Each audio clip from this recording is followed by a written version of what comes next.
ආයුබෝවන් සුබ දවසක්. ඩිලිජන්ට් හෝම් සමග නිදලා ඉන්න ඔයාලා හැමෝම ඉතින් අදත් ගොඩක් සාදරයෙන් පිළිගන්නවා. කෝපි කියන්නේ අපි හැමෝමගේ ගොඩක් ප්‍රිය කරන රසක්නේ. පානයක් විදිහට වගේම විවිධ ආහාර වර්ග රස කරගන්නත් අපි කෝපි භාවිතා කරනවා. ඉතින් මේ රසවත් කෝපි කුඩු ගෙදරදීම හදාගන්නේ කොහොමද කියලා දෙන්නයි අද මගේ වීඩියෝ එක අරගෙන ආවේ.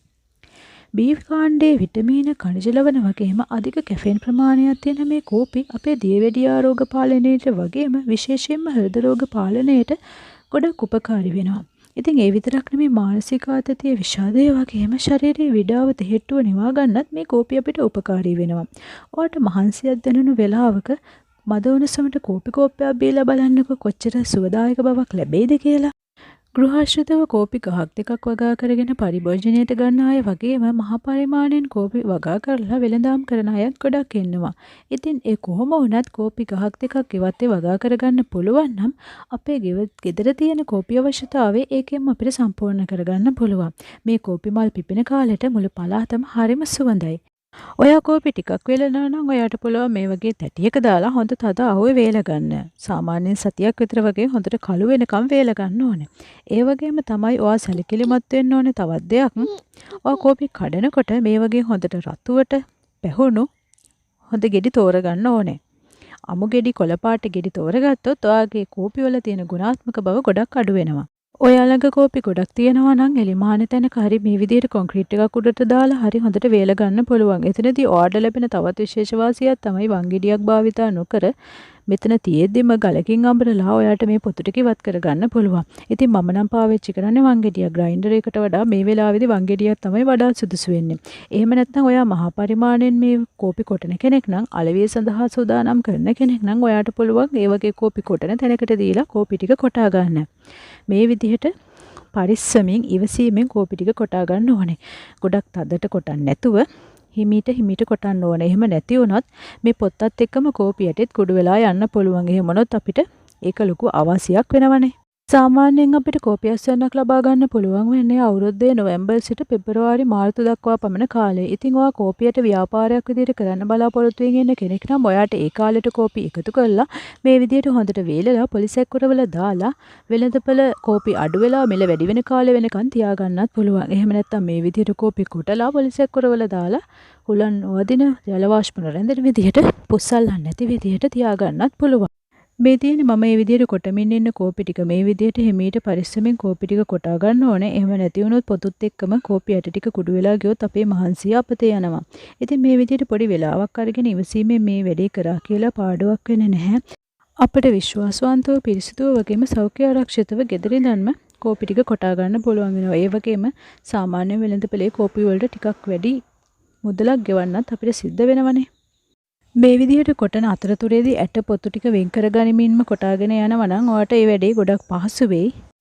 කුල්ලක් පාවිච්චි කරලා ඔයාට මේ පොතු ටික පහසුවෙන් ඉවත් කරගන්න පුළුවන්. එහෙම නැත්නම් ෆෑන් එකකට ලං කරලත් මේ පොතු ටික බොහොම පහසුවෙන් ඔයාට ඉවත් කරගන්න පුළුවන්. කෝපි වලින් හදාගන්න පුළුවන් රසවත් ආහාර පාන ගැන ඉදිරි වීඩියෝ වලදී කතා කරන්න බලාපොරොත්තු වෙනවා. ඉතින් අපිව subscribe කරලා රැඳිලා ඉන්න කියලා ආරාධනා කරනවා ඔයාලා හැමෝටම.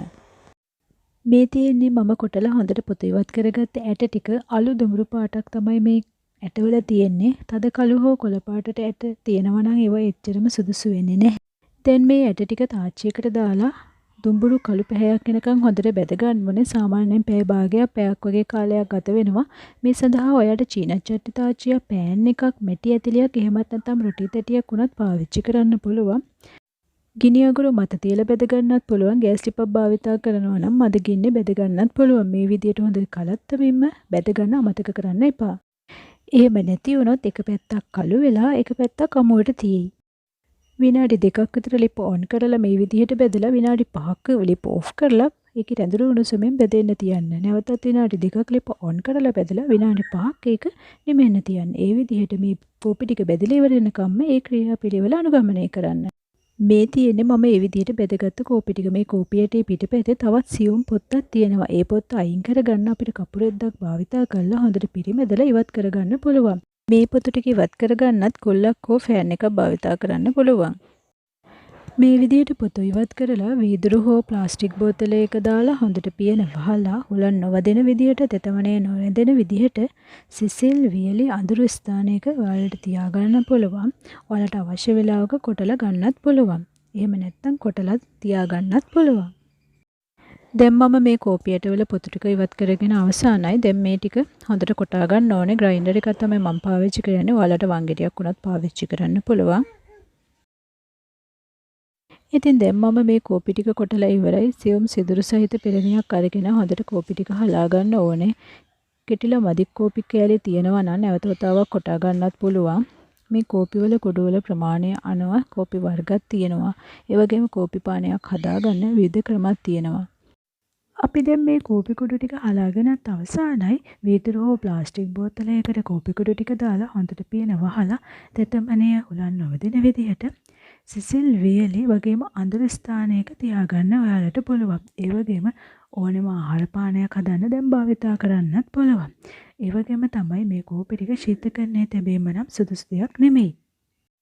එහෙම නැත්නම් මේ කෝපි ටික අඳුරු බෝතලයක දාලා තියාගන්නත් පුළුවන්. ඔයා සොයන් රැකියාවක් විදිහට කෝපි කුඩු අලෙවි කරන්න බලාපොරොත්තු වෙනවා නම් ආලෝකය, තෙතමනය වගේම වාතය ඇතුළු නොවන විදිහට ඇසුරුමක් භාවිතා කරන්න. ඇලුමිනියම් පොලිතින් මිශ්‍ර ඔයා දැකලා තියෙන වෙළඳපොලේ තියෙනවා.